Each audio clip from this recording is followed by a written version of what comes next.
So Ron, starting off, could you tell us what we can expect in season 2? And if you want to drop in just a little morsel of something we haven't heard yet, we wouldn't probably mind that. Well, you know, I'm sure most of the people in this room know the books, right? So it's all in the family. We're picking up. We're going to Paris. You know, they're going to be trying to stop the Jacobite rebellion. They're going to be trying to change the course of history. Claire's pregnant. You know, season 1 was a bit of a courtship between the two characters. Now they're a married couple. We'll return to Scotland in the second half of the season, and we're very excited. You know, recreating Paris in the 18th century was a huge production challenge. But, you know, all the departments have stepped up, and as you can see from the footage, looks gorgeous. New sets and new costumes, and, you know, it's a completely new show. So we're very excited to have you guys watch a whole new Outlander next year.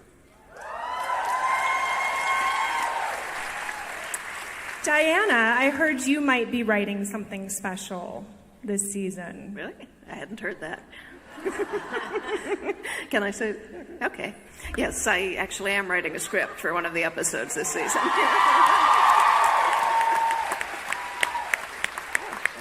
Thanks very much. I'm looking forward to it. Ron, can you talk about in season 2, will the storyline and will the sequence of events veer away at all from how it was in the books? And what those discussions were like with Diana and the decision to, you know, how to carry this out? Well, as you know, the second book is a more complex book than the first one in a lot of ways. You know, the point of view shifts around a little bit more. There's more complicated storylines that are political and historical. Then there's the whole Jacobite rebellion in the second half of it.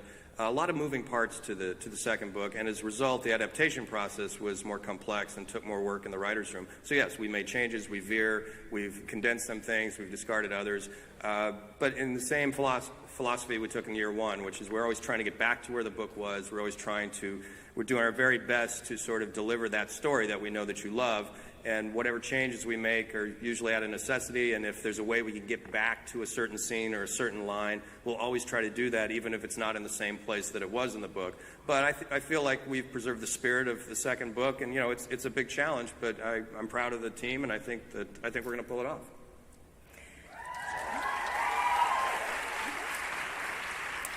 Sam and Kat, what are you most excited about in this new season? What are you excited for the fans to see? There are so many factors, but the first half obviously is in Versailles in Paris and is very voluptuous and ostentatious. But for me, the second part, the build up to Culloden, Preston, Pans, I just know that obviously in the book it gets very emotional, and the characters go through a lot. So it's a great climax to the whole season. Yeah, I'm excited for so much. I mean, I just read... She likes working with the French actors, especially the really attractive ones. Well, you know, it makes a change, hon.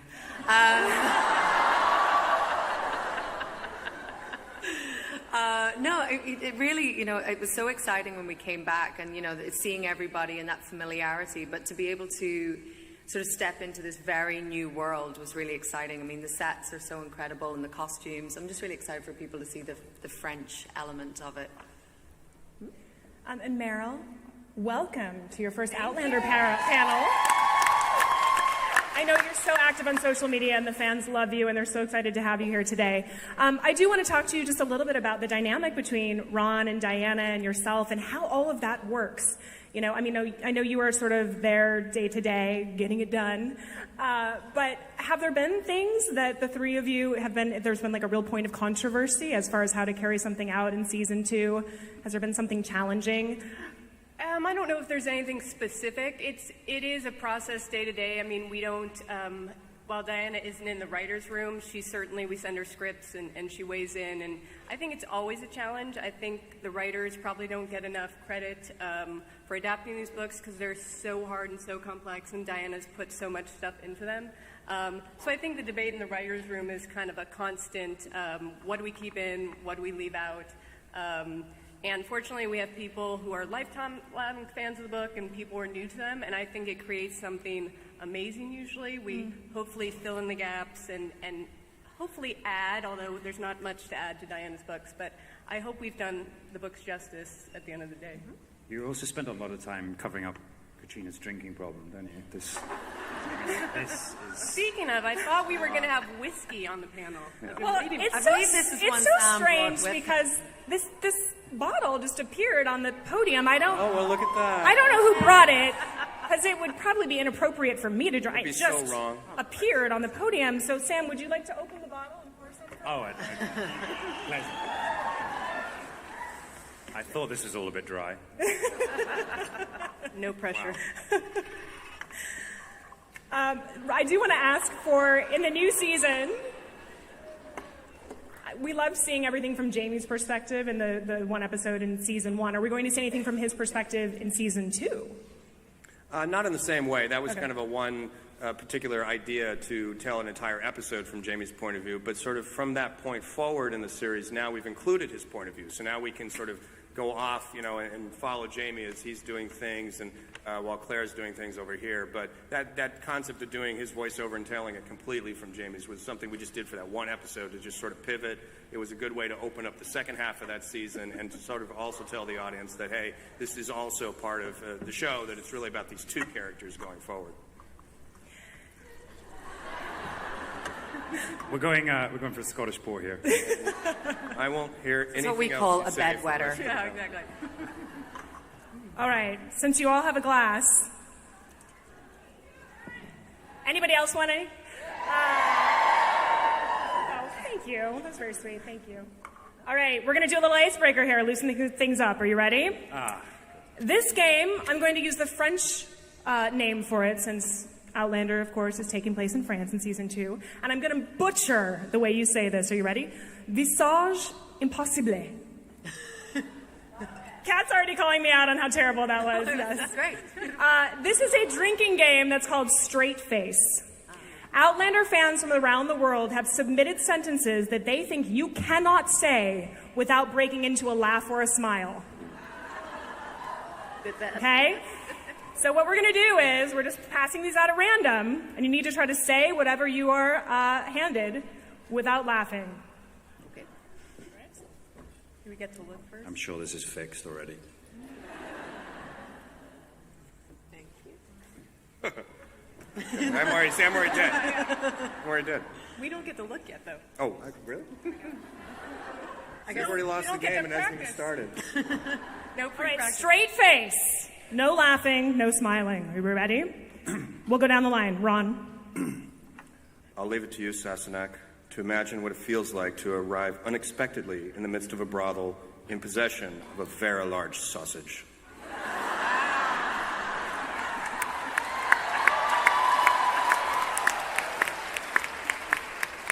That's a win. Oh, the pressure. She sells seashells by the seashore. I was laughing the whole way through. You need a drink, my friend. Yes. All right, Kat.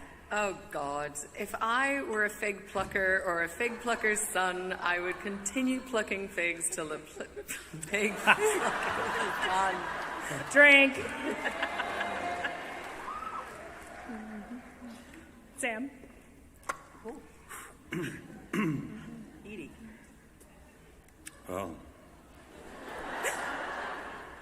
I must admit, the thought of grinding your corn does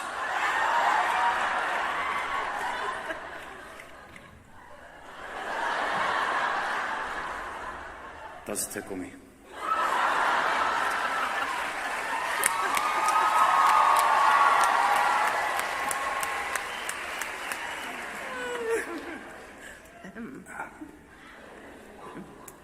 Kilt.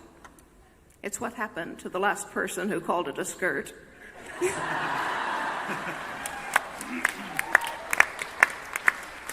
One more round or we're done? One more. One more? All right. Don't look this time That's around. impossible now.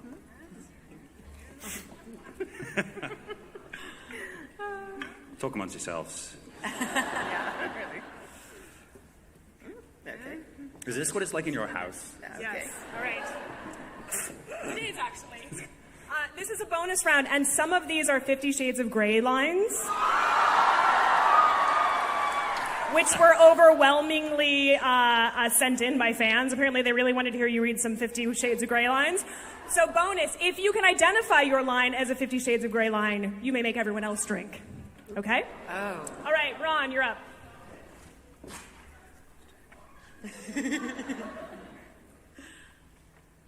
Okay. Monday must be a man because it comes too fast.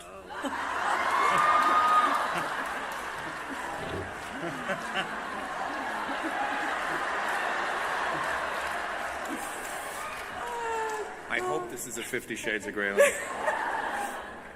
It's not.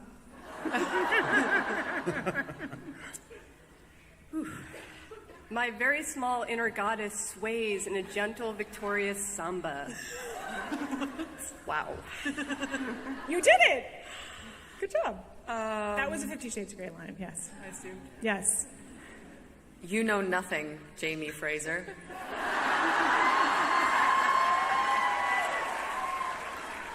Little And it Jon even Snow says reference. I say it. Okay, Sam. He smiles, then strides with renewed purpose out of the store, slinging the plastic bag over his shoulder, leaving me a quivering mass of raging female hormones. I wonder what was in the bag. That's 50 Shades. It is 50 Shades, so everyone drink. Yes. Holy crap. He's wearing a white shirt, open at the collar, and trey flannel pants that hang from his hips. And that's definitely Game of Shades Thrones? of Grey.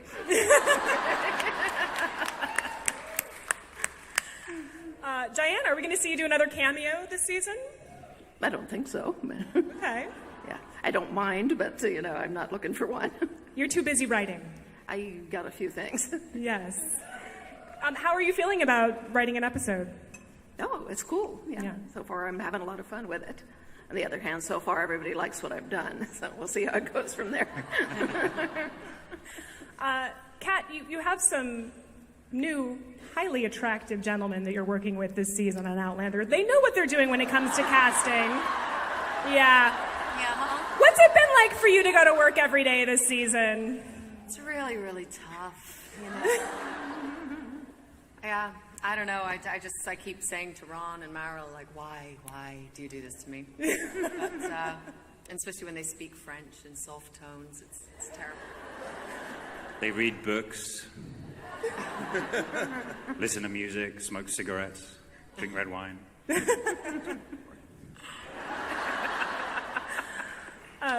For Ron and Meryl and Diana, is there a particular piece of casting in the new season that you're really jazzed about, that you think it's just the perfect fit and you're excited for the fans to see?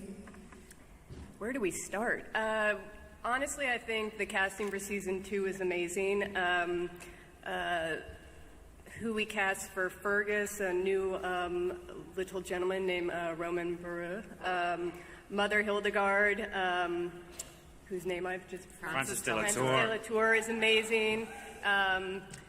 Everyone, Stanley Weber as Comte Saint Germain. I mean, the list goes on and on. I think we have Dominique an amazing, Pignon. as Master Raymond. I mean, everyone has been phenomenal. I mean, we already have an amazing cast, but our second season has just added to it. Yeah. Are you saying they're better than us? Yeah. No comment. The contracts are up. Has there been anything particularly challenging in season 2, because it is a TV show and you have budget and time constraints? And also, I'm curious, in season 1, is there something that if time and money were no object, that there was that one thing you would have maybe done differently? I'm not sure, looking back on season 1, what we would have done with more time or money. Not that I wouldn't have been minded more time and more money. But I think we pretty much did the show that we wanted to do over the course of the first season. The second season is just more challenging. It's creating France. It's creating, a completely different show. The sets, the costumes, the props, everything, had to be done from scratch because none of the Scottish stuff worked for it. Whole new set of characters, whole new storyline. It's a huge challenge in terms of the actual physical production. There were certainly deleted scenes, from season 1, some of which you'll see in the DVDs. There's in fact, in the DVD that's going to be released on September 29th, they told me to say. Thank you. September 29th, there's a whole new Outlander DVD. There it is. It's coming. It does a pretty little lenticular gag where Tobias turns into, I don't know, a Klingon or something.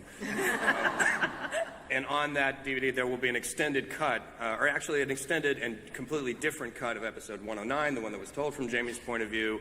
That episode in particular, we had crafted as a Jamie point of view and script. We saw it in the editing room, and I thought it wasn't quite working, so we moved some of the pieces around, deleted some scenes, and then added the voiceover.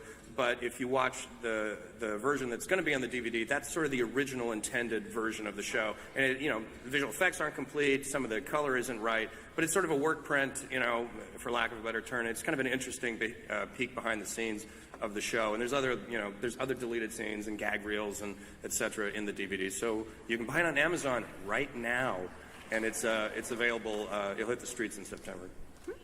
Did you say gag reel? Oh, right. Because, it's a very That's serious... something I would like to see. Would anyone like Wouldn't to it see be the nice gag to see reel? a gag Can we jig that up? Can anyone play the gag reel? I think it's clear that you don't have any fun while shooting this show at all. My Very God. serious set. Very serious set. I think the follow-up question on that is, are you okay? Were there any serious injuries endured on the show? If I could count the amount of times Sam has hit me on the head. With my sword. Yes.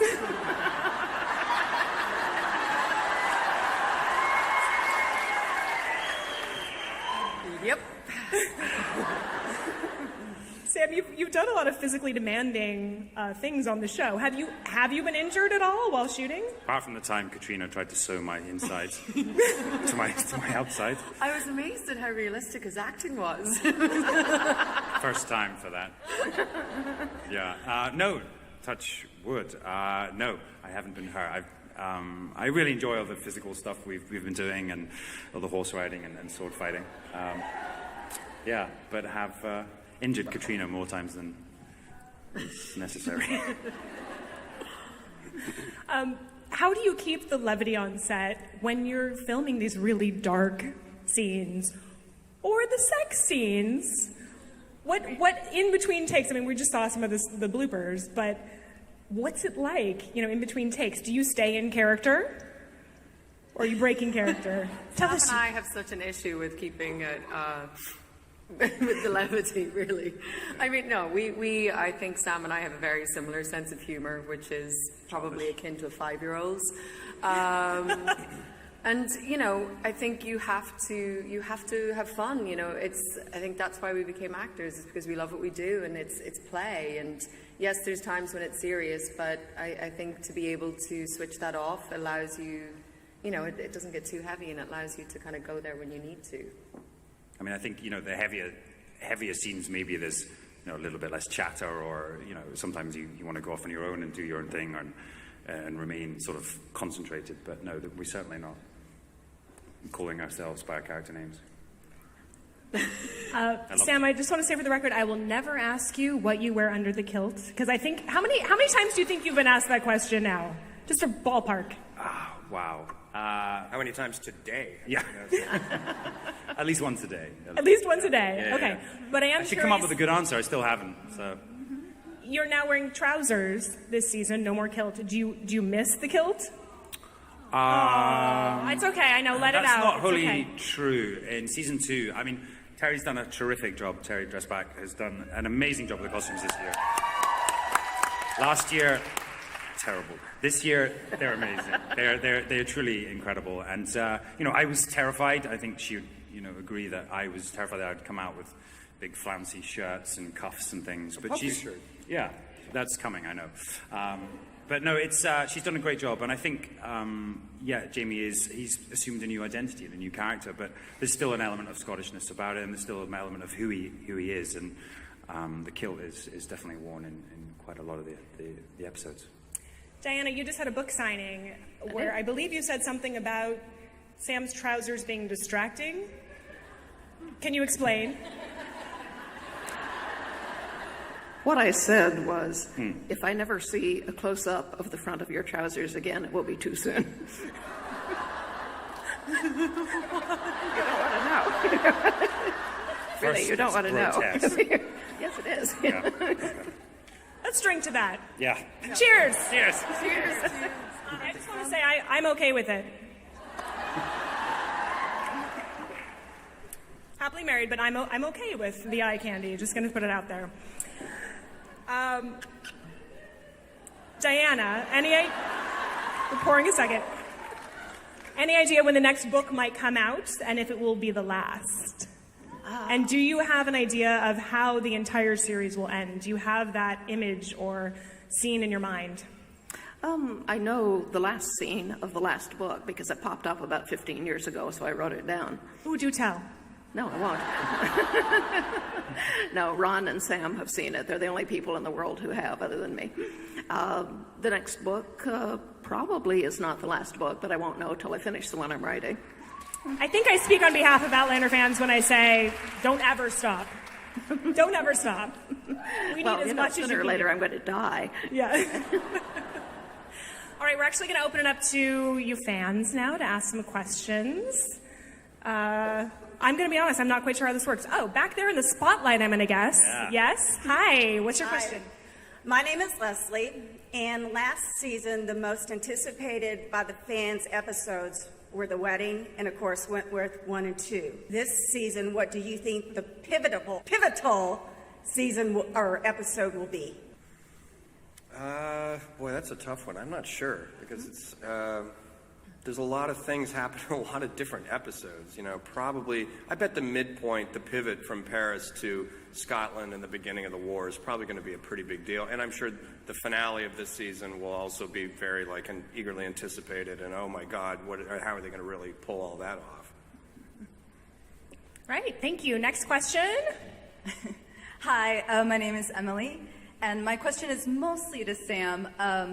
So Kat has stayed in your time to help you. Would you ever consider going back through the stones if you could, either temporarily or permanently if you needed to? Yes.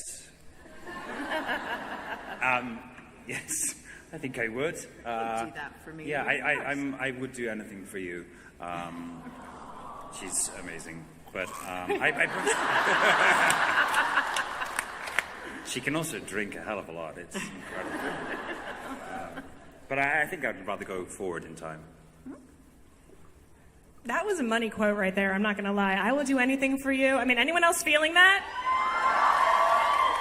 Thanks for the feels, guys. Aw.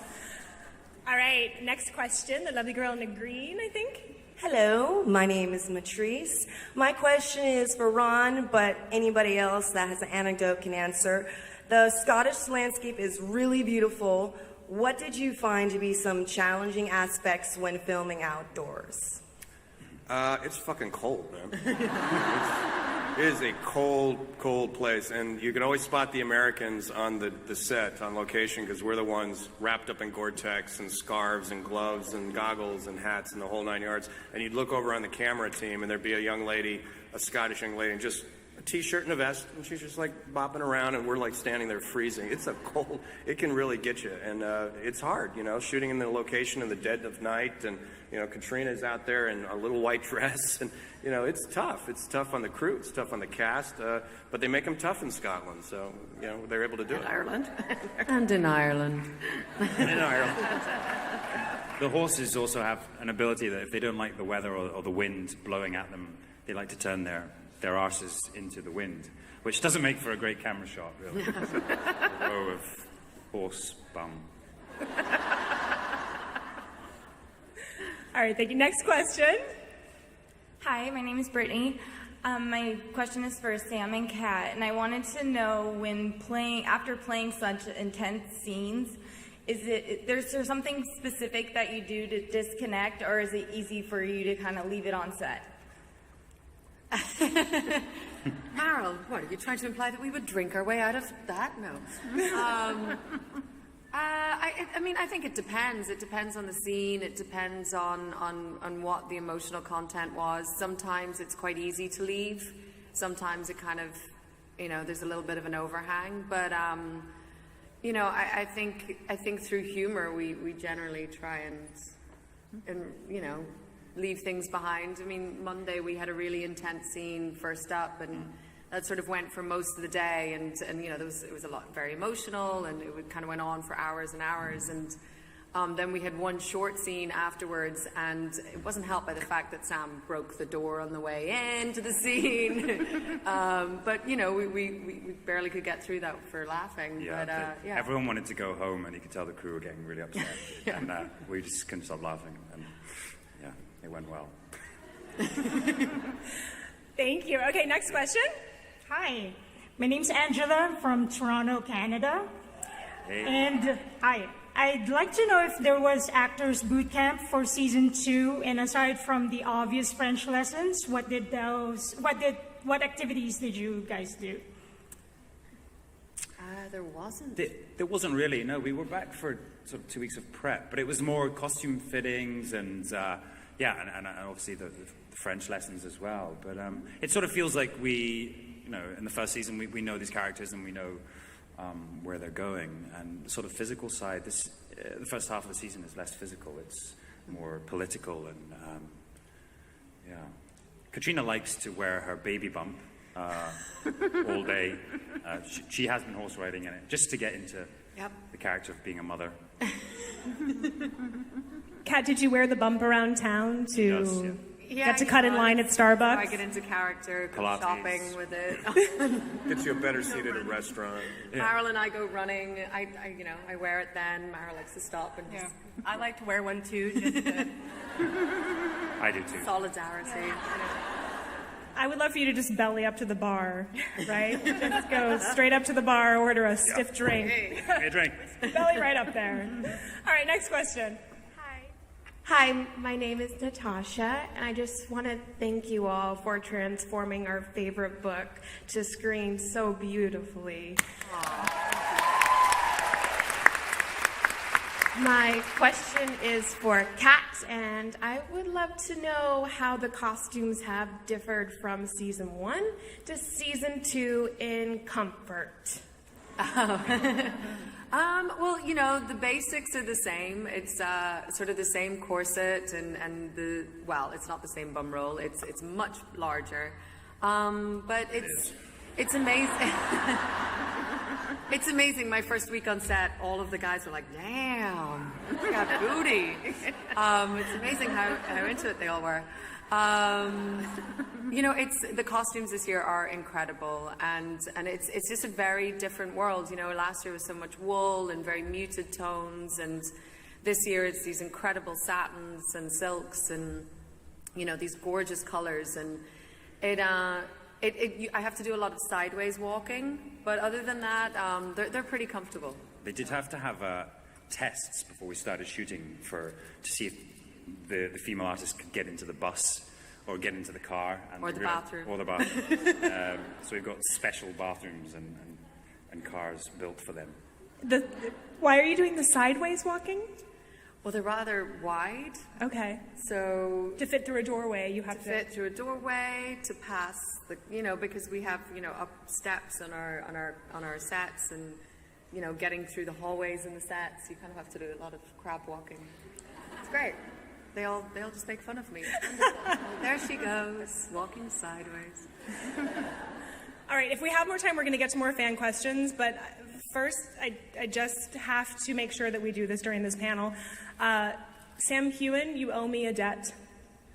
I think you know what I'm talking about. It's going to be fun. On E! Online, we had a tournament called Alpha Male Madness, which sought out to name the most loved leading man on television. Did anybody hear who won that?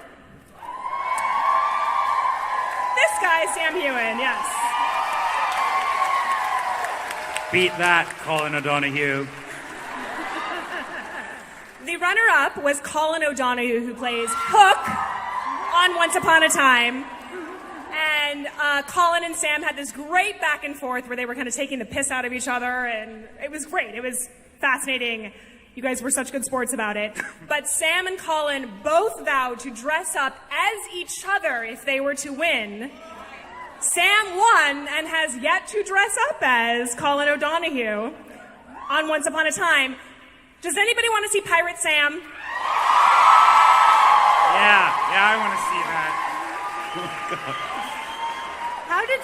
Was this a win for Sam? Yeah, if you win, doesn't it mean the other guy has to dress up as you?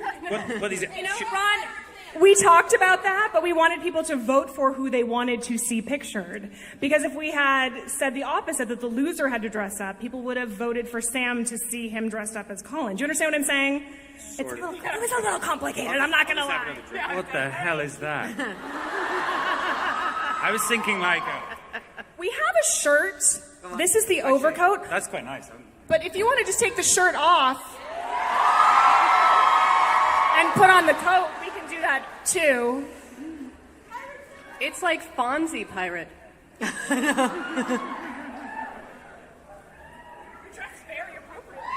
Colin needs to get a skirt on right now. Oh, this is great.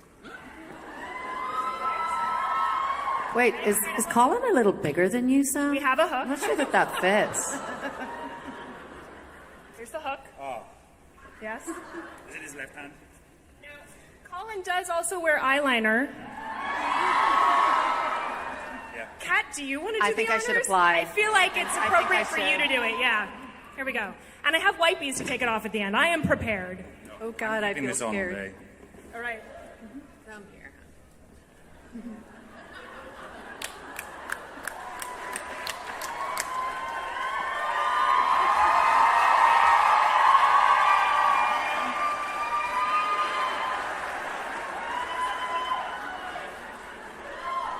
I'm going to have nightmares for weeks. If only Blackjack were here.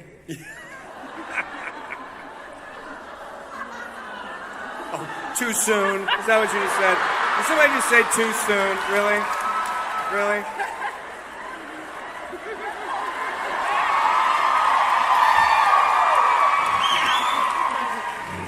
Right, Colin. Get your kilt on.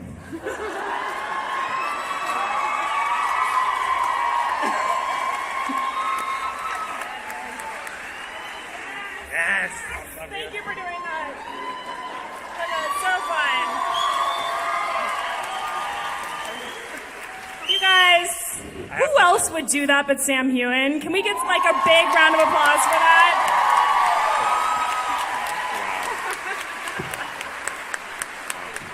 He did not know that was coming, so check out the good sport. I'm impressed, Sam Hewen. I am impressed by you. Thank you. I have to say thank you so much to the fans because they're the ones that made me win. This is your fault. All right, we have time, I think, for a couple more fan questions, and then we're going to get back to that awesome footage just in case anyone was in the bathroom, because can you imagine? Nice. It's not going to be released anywhere, from what I understand. Yeah, that reel is just for you guys. It's just for you guys. Yeah. All right, next fan question. Okay. Hi, I'm Faye, and I just want to say I'm a big fan for the show. The only complaint I have is the months we had to wait for part 2 of season 1. So that's... And so It's my a good time to introduce our stars executives. Stand up and take a minute. So, sacrifice is a central theme in the show. So this question is for Sam. What would you sacrifice for love? Ooh. I like you. Can we be friends?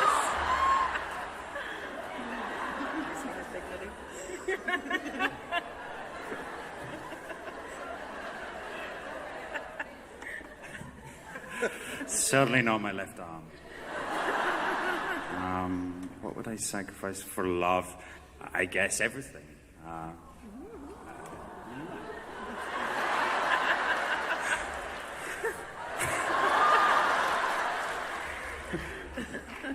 What would you sacrifice, Katrina? Everything. Actually, no, that's not true. All right, next question. Hi, my name is Julie. Hi, Julie. The final 2 episodes of season 1 were some of the most amazing, dramatic, and painful television I've ever watched. Sam, I wanted to know, to prep for that, was there anything in particular you did to prepare emotionally and mentally for those intense episodes? Wow. I feel wearing this costume. It's a hard one to... Yes, let me tell you. We're very lucky we had great source material. Diana's books, Ira's scripts, all our scripts are fantastic. The writers do a terrific job. But we were very lucky we got to sit down and rehearse. Tobias and myself both come from a theatre background, which means that we kind of had the same sort of template about how to approach it. And we discussed it, rehearsed the scenes, built the boundaries, built like the framework of the scenes, and then kind of just went for it. And there's a lot of prosthetic work in those scenes. The makeup department, prosthetic department did an amazing job. But there were quite a few hours spent in prosthetics where it was a good time to just get into character or somehow prep for it and then just go for it. And I think it was all about trust, really. I think Tobias is a great actor. He's terrific as Blackjack Randall and Frank. So I was just very lucky to work with him, and I thoroughly enjoyed it. I wanted the challenge, and hopefully we get challenged more in season 2. So yeah, I hope you enjoy it. Thank you. I could honestly cry saying this, but we're out of time. We are going to show you, I know! Couldn't you all be here for hours on end? Where do you guys have to be? Who's next? Cancel it!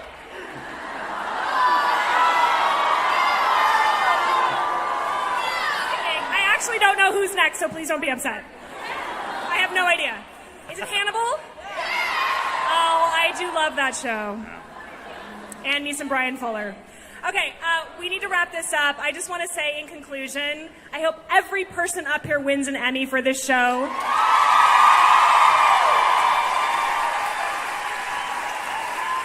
You guys worked your asses off on season 1, and we love you for it, and thank you so much for this show that means so much to so many people. So thank you.